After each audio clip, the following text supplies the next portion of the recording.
Okay, it looks like we've got everybody back in here. So, hi everyone. Thanks for coming on over to our speaker series. So, I am so pumped for this morning because my sister friend, Tamra Sease, is going to be talking to us today. So, Tam and I, we went to Hampton University together, and she has been inspirational even since then. Tam is a two-time published author. She is a lover of the Lord Jesus Christ, which makes her. And she really is going to be, I'm just really looking forward to what you're going to share with us today, Tam, because I feel like you have such a vast experience, and there's just so much that we can learn from you, whether it's coming from, you know, writing your own books and self-publishing to, you know, your philanthropical work, you know, with the National Council of Negro Women. There's just so much that we can kind of like talk about with you. And I love that you've been doing these quarantine Mondays, where you're bringing on these creatives every Monday night on IG Live to just kind of talk about different topics, whether it's finances, whether it's, you know, your spiritual walk. So I just can't wait to hear what you have to say. So I'm going to stop talking and I'm going to let you take over. Hey. Hi, everybody. How you doing? Good morning from the East Coast. I hope everybody is doing well and just excited to get their pivot on all day. I absolutely love my Marty Hines, and I'm so proud of her. She is thebomb.com, and I'm just so grateful to live in a time of her creativity and her wisdom and how she just cares for others. I'm crazy about her. So thank you so much for having me. Do I just, Marty, I'm trying to do these slide things, but is that what Rebecca's doing for me? I think, I'm not sure. We'll figure it out. We'll keep going. Let's see what happens.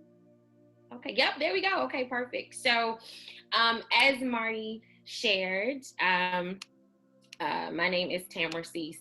And currently what I do day to day is I am an educator and a district leader for Prince George's County Public Schools. I oversee online learning for all of our high schools, charter schools, and alternative schools. And since COVID-19, I think I've somewhat kind of subtly inherited middle school as well. So it's super real over here. And what's interesting is before COVID, you know, my program, my children were accustomed to online learning. These are kids who were trying to graduate early, or you failed a class and you need to recover it.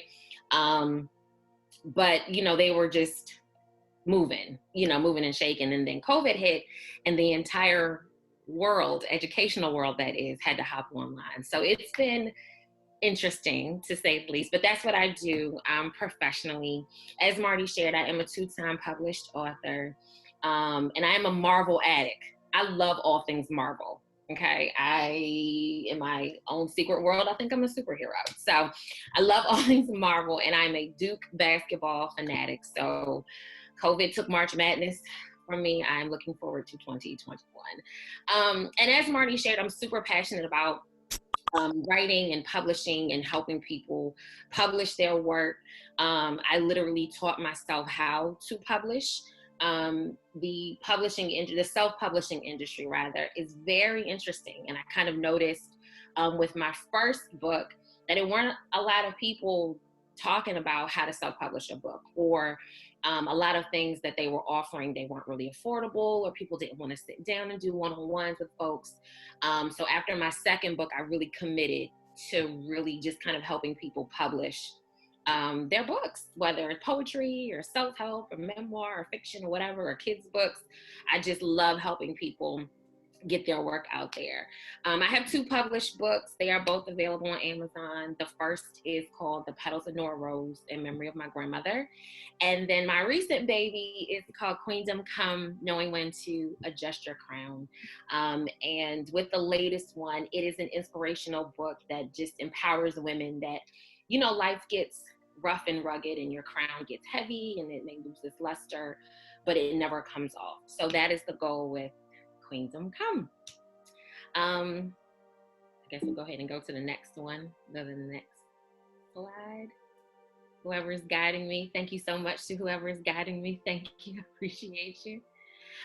So as I said, one of the things that I do outside of what I do professionally is I do book consultations. So I do some group coaching for different writers to just kind of help them not just publish, but to finish their work or to get an idea on paper and see how it followed, just to kind of see it through.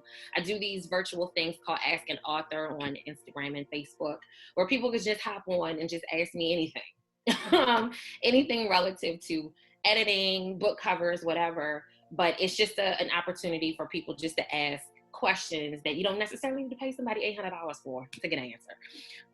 And then in addition to that, I do one-on-one consultations, just coaching different authors to publish their book and just developing innovative writing sessions for them. Especially when you've got that writer's block, I kind of figured out some different hacks to get out of that zone so you can publish. So that is what I do professionally and personally with the writing portion of my life. Okay, next slide person. Whoever's guiding me, I love you. You're the bomb. So before COVID-19, I was just a day-to-day district leader, trying to help my kids graduate. As I said, I work for a high school, so everything I do is credit bearing. So really just making sure that our kids can graduate on time, or those who want to graduate early, or if you're just interested in taking an online class, that falls under me. Training new teachers, online learning, blended learning, hybrid online learning is not for the faint of heart. And it is very, very difficult.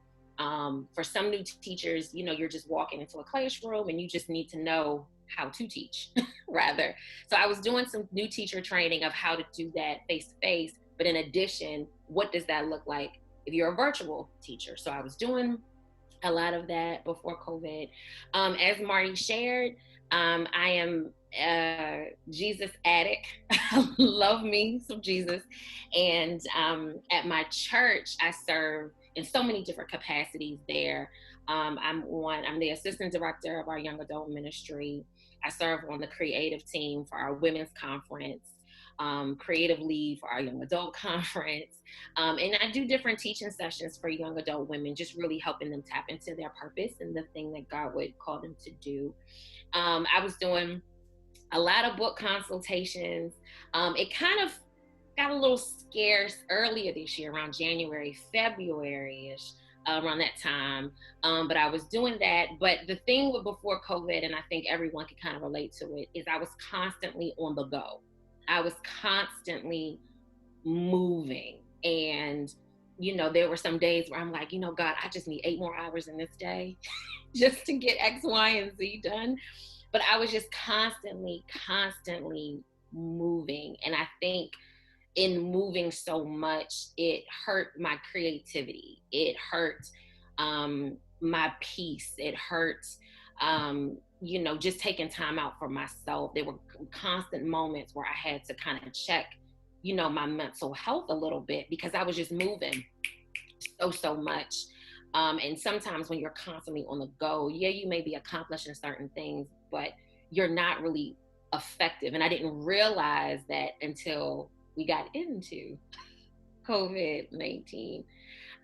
So during COVID, I think that's the next slide here. I think that's the next one. So during COVID, and I think everybody can relate to this, is that my 9 to 5 kind of went from like 9 to eternity. I feel like I'm working 10 million times harder for my day-to-day job. Just because, like I said, the demands changed. So where I had a program of, a couple hundred kids at my high schools, I now had the district. And it just kind of changed the parameters from what we were doing day to day to how we do summer school to, if this second wave of COVID kicks in, as many people are saying that it will, what does that look like when we go back in the fall? So the 9 to 5 really felt like 9 to eternity. My book publishing consultations literally have shot through the roof because people had so much time on their hands. And I do honestly believe that, this was definitely a way that we needed to just kind of shut down, but in the midst of that shutdown, really kind of honing in on what that looked like. So all of the different passions and ideas that, people just been sitting with because they didn't have time to do it. Now you had the time. So during COVID, I've really been able to, when I leave the professional life and kind of just change floors in my house and do the personal things, I've been really able to just kind of support people with their writing and what that looks like a little on a more practical level now that you have somewhat of this downtime, right?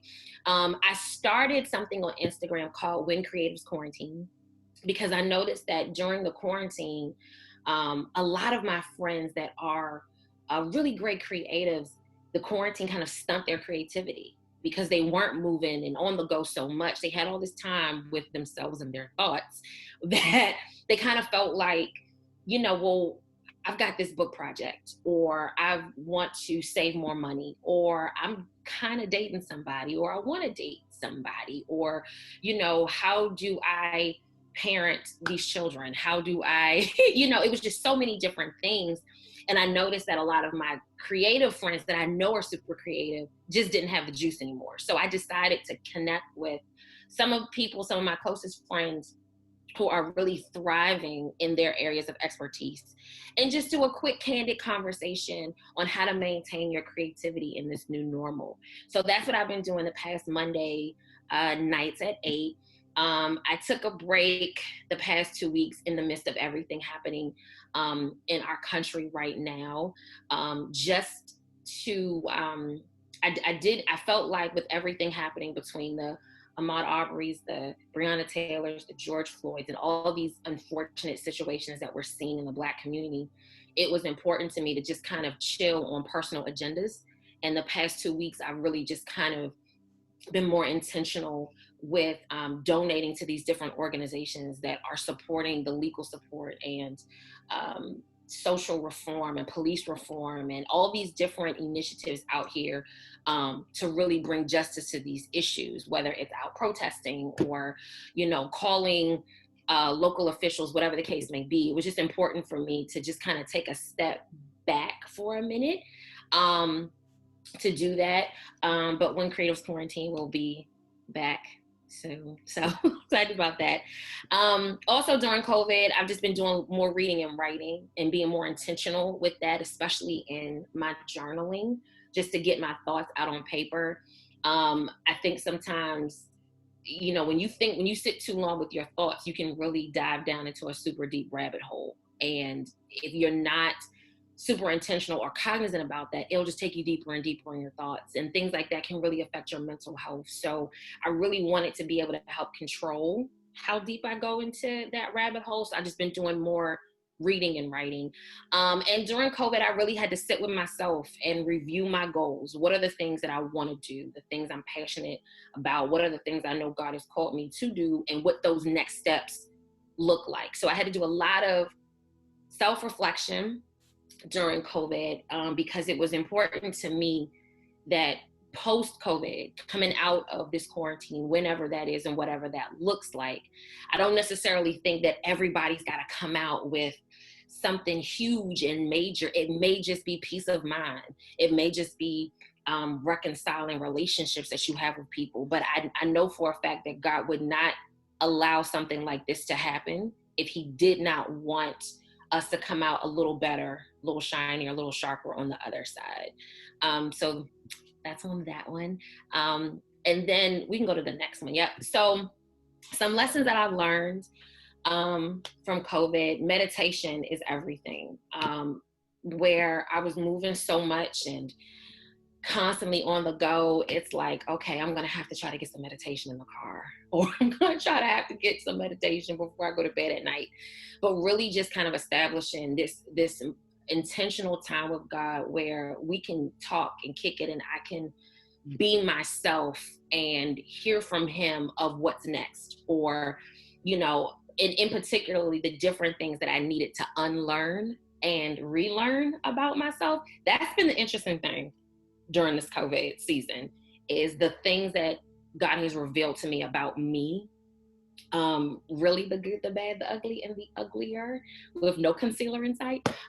It's just been an interesting season, an interesting process. So really just being more intentional with meditation, and journaling, and really trying to apply the things that God would have for me. I've got these 3 R's that have been super beneficial for me. The first one has been rest. I did not know that I did not know how to do that. I didn't know how to rest. And I noticed that even when I was sleeping, I wasn't resting. I was just sleep. But I've learned the importance of rest, and how even Jesus rested. Okay. So, I mean, like, you have to be super intentional to put that rest in your day to day. So that was big for me. I had to establish routines outside of, I was sharing on one of my, when Craig quarantine, that I built a relationship with my pantry, and I was cheating on my pantry with my refrigerator. So outside of those routines, I had to cut that snacking on out. But just, what my work routine looks like. We did go from a 9 to 5 to what I feel like a 9 to eternity, but I really had to set some boundaries with my work life to say, listen, I love y'all. I do. But I'm not going to be doing this at 8, 9, 10, 11, 12 o'clock at night. Like, appreciate you. If it's an emergency now, it'll be an emergency tomorrow at 7 a.m. But just really establishing some routines for my own peace of mind. Fitness, for sure. Getting out, whether it's running, or I've got a row machine upstairs, or I missed my spin class. And shout out to 24-Hour Fitness and all the joys that you gave me, because apparently now they're closing. That has nothing to do with this presentation, but I enjoyed the time I had with you. And just reviewing, my goals, what does that look like? Just reviewing the things that I want to do. There's so many things that I desire to accomplish. And I had to do some intentional realignment of those things, especially now that the normal has changed. So just really being intentional of how to realign certain things and what those next steps look like. The power of no has been amazing to me, because I've learned that I cannot be everything to everybody. And it's super hard, because I have a heart for people. I love people. I love to see people shine. I love to see people encouraged and empowered. But I'm learning so much that, one, it's okay to not be okay. And when I'm not okay, I cannot give you my best. I can't pour anything great into you if I don't have anything to pour out. So I really had to embrace the power of no, and being super intentional, and just taking some me time, and knowing that me saying no doesn't mean I don't want to see you be great, or I don't want to see you shine, but I have to take care of Tam in order for Tam to be effective for anyone. I've been super committed to giving back and inspiring others as much and as often as I can.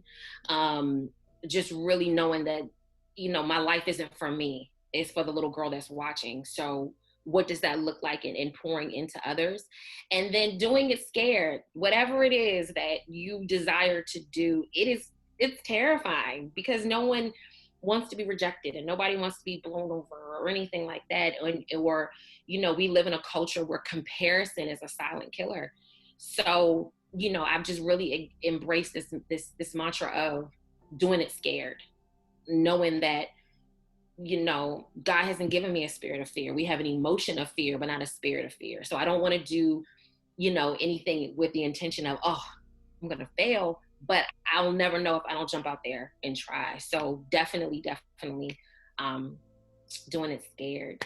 And that's me. I hope that helped. Did anyone have any questions? I think that's the next slide on there with some questions, if anyone had any questions or anything. Yes, Spin. Yes, Spin. Yes, I missed my spinner. I do. Shout out to my spin instructor, Jason. He was the bomb. But yeah, that is me, and I hope that helps your pivot. I hope that blessed you in some way. And then I have a last slide if you want to go there.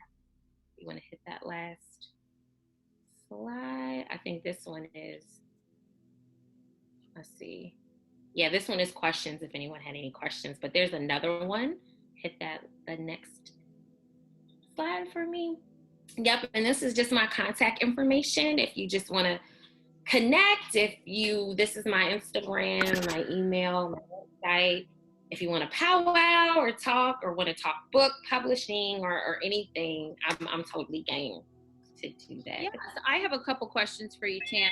Okay. So, talk to us a little bit about, you have, a full-time job, and you kind of pivoted long before COVID when it came to, becoming an author. And so just wanted to hear a little bit more about what that process was for you. Like, when did you decide, I'm going to start, to write? And then what made you kind of go the route of self-publishing, versus trying to find, like a publisher? Just kind of talk us through just what that pivot was.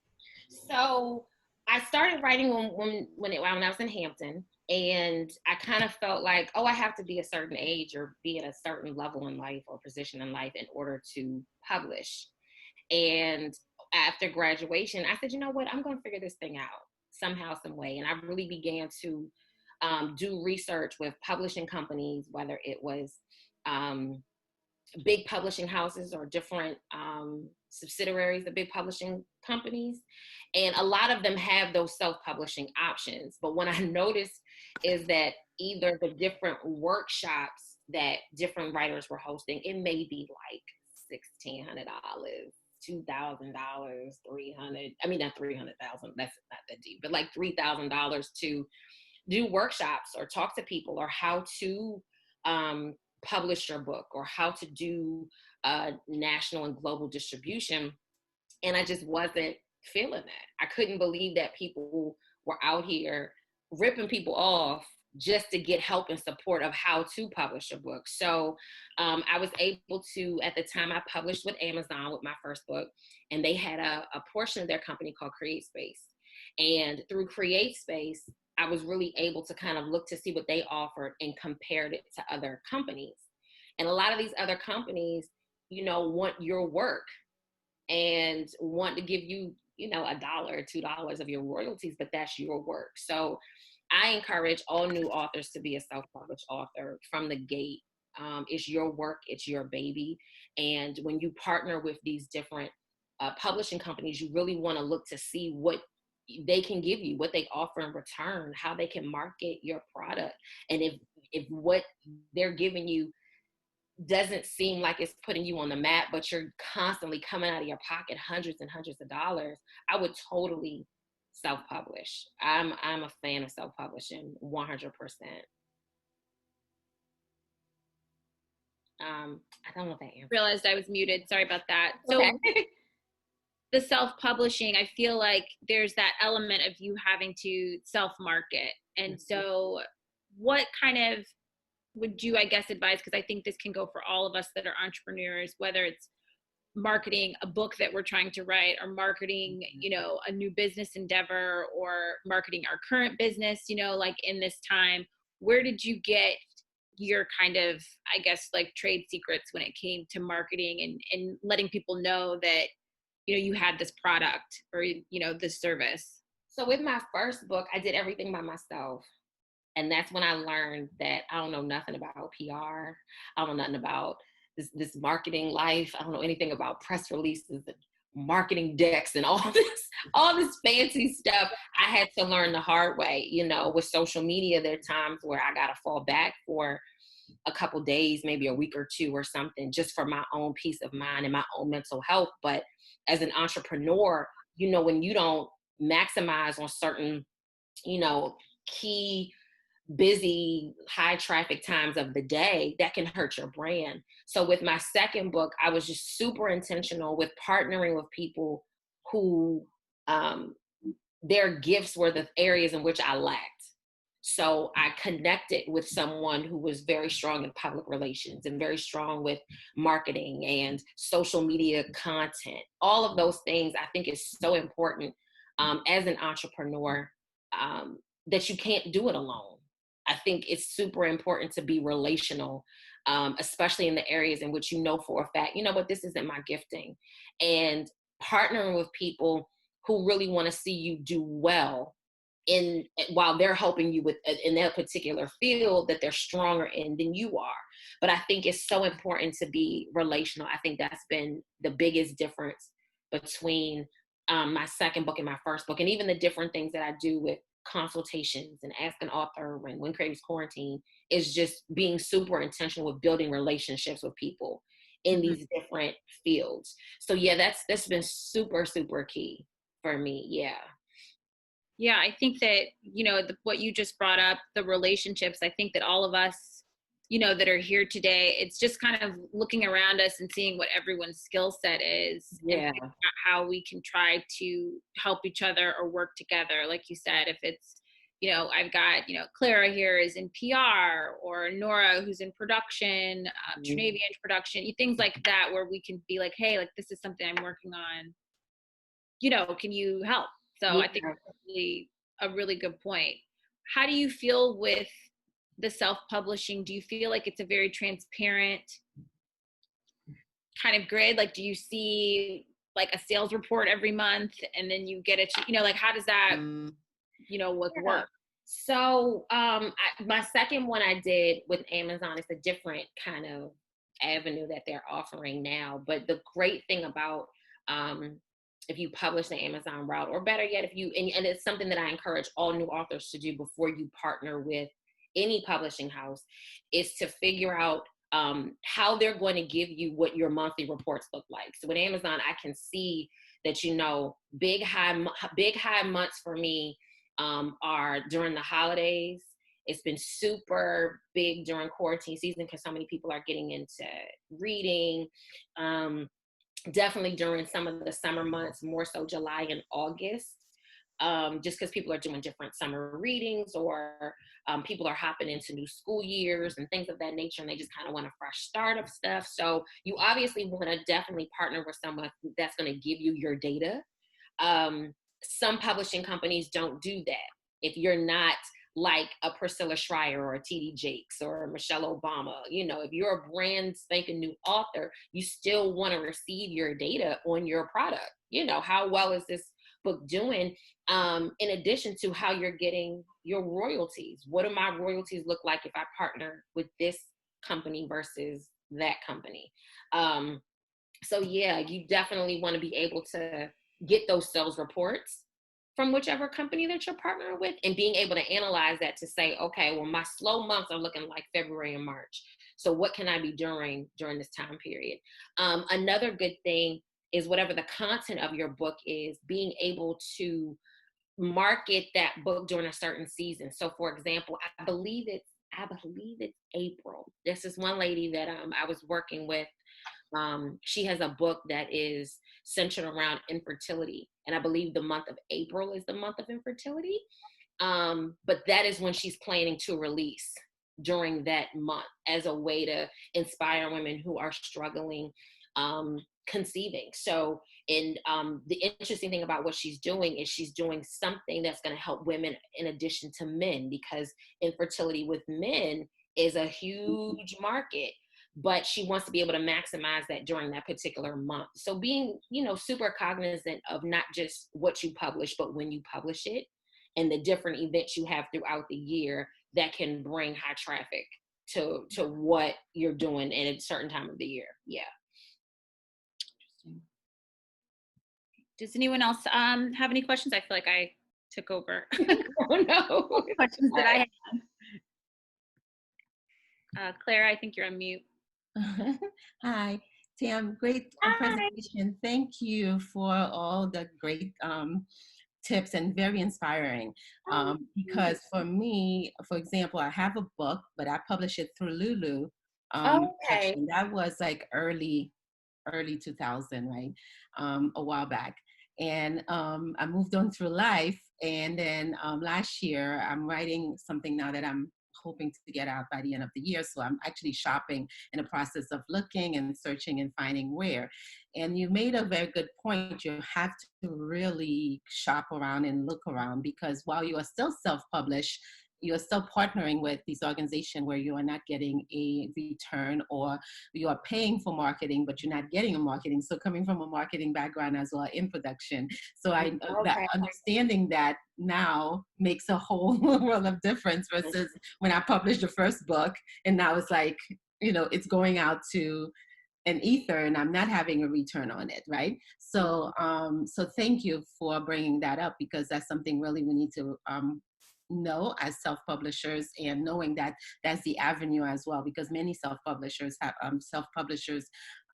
done well. So but it's just about relationship, like everything else, like who do you partner with, who do you relate with. So thank you for that. No problem. So the question I have for you is about learning and unlearning and relearning self. Like what have you found to be some of the challenges so far during COVID while you are doing that? Because that's one of my pathways as well, as I'm pivoting, So for one, I didn't like all the things that I needed to unlearn. I didn't like all those things. And I was like, well, Lord, I don't really want to unlearn that. I thought that was dope. And he's like, nah. It's brought an interesting light on things. For me, one in particular, one thing I am unlearning and trying to relearn is discernment. And I've learned more so in this quarantine that my discernment has been a little off, because I did certain things impulsively, and because of it, I may not have seen the fruition of certain things come to pass, but just the importance of really being super intentional about your decision making and not doing stuff just for the moment. I think sometimes we can do things that make us just want to gratify the moment. Then we come out of the moment and it's like, well, dang, this sucks. Or this didn't breed the return that I thought that it would. So for me, I've been really just super intentional with sharpening my discernment as it plays out in literally every area of my life. I had to unlearn and relearn just the art of listening, and just being quiet and just listening, and not always trying to be a fixer. I am a troubleshooting guru. That's my that's my personality. If there's a problem, I want to fix it. I want to solve it. I want to troubleshoot it. I want to figure out how to turn this into that. But sometimes people just need you to be present and just need you to listen, and don't necessarily need you to be Tim the Toolman Taylor and try to fix it, but just to be present and to listen and to be accessible to someone on an emotional level, and not necessarily trying to save the day. So for me, I think it's just been important of, whatever, because there's certain things that God just revealed to me of what's next, and in trying to prepare for what's next looks like, I just need to ensure that all the different desires of my heart, that I'm prepared to receive it. So if it's things I gotta get rid of, boundaries I need to set, relationships I may need to reconcile on, whatever those things are, I think that this is the time to do it. So I hope that answered the question. Did it? I don't know. Perfectly. As a Okay. I was hoping. Thinking, deliberately, like manifesting, deliberately, like pivoting. So all that. Thank you. Oh, good. Yes. Awesome. I have a question, Tam. Yes. Oh, hey, friend. How are you? I'm good. So you said that you're a big Marvel gal. Yeah. I am Marvel, DC, all of it. If you could be a superhero, which superhero would you be? Oh my gosh. Or would you make up your own superhero? So, like, in my perfect world, I'm like a mix of like Black Widow meets Black Widow, and then like I like. Well, I just got a thing for Thor. I just think that he and I are supposed to be together, but that's neither here nor there. But like I loved I loved the Iron Man suit. I wanted that when I first got hip to Marvel. The guy who put me onto it, I was just like, no, I most definitely want an Iron Woman suit. So the problem is that I see all these movies and I want all these different attributes that is just applicable to them. I want the Captain America shield. Right. I like the way that Ant-Man can just, shrink and swim around to different, fly around to different things. So, but I would totally, I like the mix of all of them on some level. But yeah, Black Panthers, all the women in Wakanda did something for me. Oh yeah. They all did something for me. So Yeah. if I can't, have all these different superhero attributes, then I definitely want to be one of these warriors of Wakanda for sure. I don't know about going bald because I feel like my head is incredibly big, but I would go for it. I would go for it. I just feel like my head is disturbingly massive. Sir, you could give us like an Amon look. Remember when she like had no hair? That's what I'll do. Yeah, love it. Sinead O'Connor. All of it. All of it for sure. So it sounds like to me you would make your own character. I would, yeah. Off of everything else. And that's kind of what we do is we kind of create our own superhero, based on our strengths. And Marty said, pulling from the resources that we have in our networks, and even here, like the Avengers, create a superhero team and work together to help each other. And that's the thing too, is that you have to not be afraid to ask for help. And I think that's a lot of our problems, is that sometimes we're hesitant to do that. And that's our downfall, and I really love how you were able to partner with somebody who had a skill that you didn't have, but they wanted you to be successful regardless, and I think it's important finding those people who can jump in, fill the gaps that you have, but then help you be stronger in the end and help you achieve your goals. So yeah, I think we're all our own superheroes, and it's about finding your network to be the Avengers, Absolutely. And I think that's the thing. I think, on a practical level, I really believe that you have everything that you need, like you have, whatever, how does it go? I wrote it down upstairs. Whatever it is that you desire to do, like you have what you need, right? Everything that's in you is what you need for what's next. I think it's super essential to partner with people because what they have is what they have and that works for them. But how dope is it when you come together? So like even with the Avengers, like you cannot, none of the Avenger movies required a single Marvel character to handle it on their own. Everyone had to contribute something. And whatever your contribution was, when it came together, I mean, look at what happened. So I think that is just super essential, that you have what you need. You do, to fulfill whatever the purpose is God has for you, you have it. But how great is it to be in collaboration and be in relationship and connectivity with other people? So absolutely, for sure. That's good. That's good. I know that we have some people who just joined in.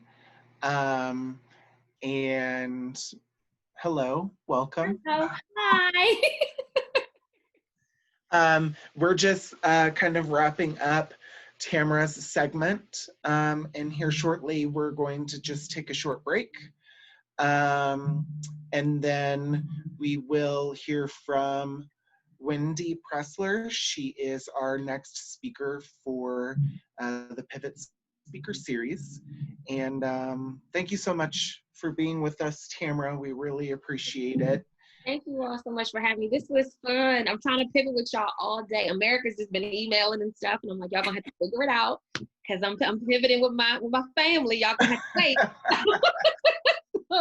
We know a lot of people still are doing different work items. So we're going to take about a half-hour break, and we have Wendy joining us at 12:50 Eastern. So if you want to grab something to eat, check your email. We'll be back on this, or you can hang out here and chat. It's up to you. This room will be open, but we'll meet back in about a half an hour. Fantastic. Thank you, Thank you guys. Love you, Tam. I love you guys. Have a good one.